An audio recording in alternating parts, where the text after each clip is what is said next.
Here is today's Daily Manna by Pastor Michael Fernandes. Red alert.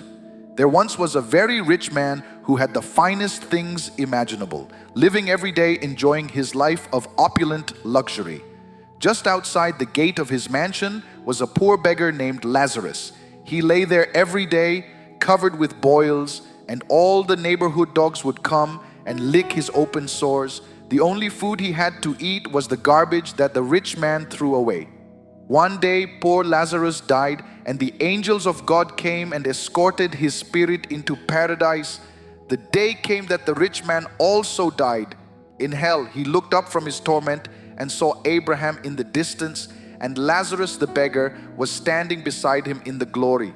So the rich man shouted, Father Abraham, have mercy on me. Send Lazarus to dip his finger in water and come to cool my tongue, for I am in agony in these flames of fire.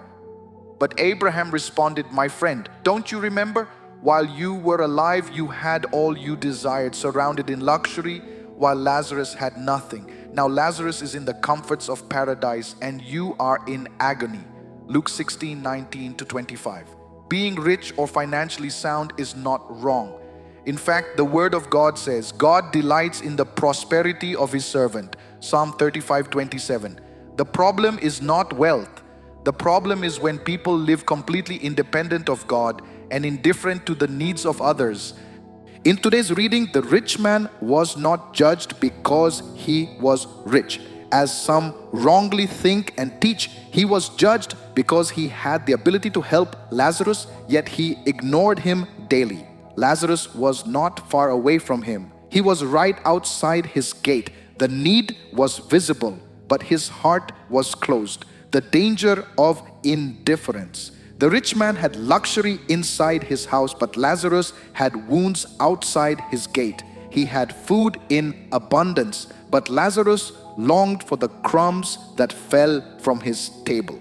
This shows us that one of the greatest dangers of wealth is not possession, but indifference. It is possible to have much in your hand and still have very little compassion in your heart. God is not against prosperity, but he is against a heart that becomes blind to the pain of others. Whenever God blesses us, he expects us to become a channel of blessing. Where is your heart? There was once a man who loved temporal things. He sought all he could own and possess. One day, the man died, and an autopsy was done on his body. Strangely, the autopsy revealed that there was no heart in his body. His friends, knowing his character, ran to his storehouse of treasures. There, among all his possessions, they found his bleeding heart. The moral is simple. Where your treasure is, there your heart will be also.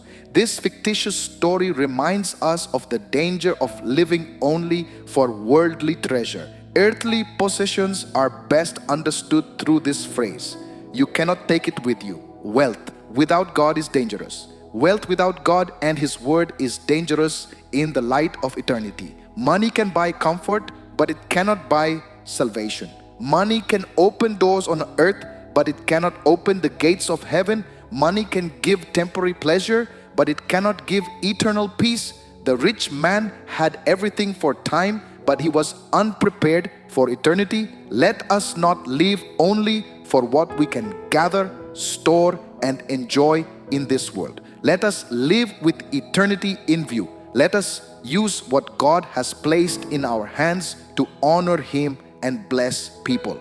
A blessed life is not measured only by what we possess, but by how faithfully we use what God has entrusted to us.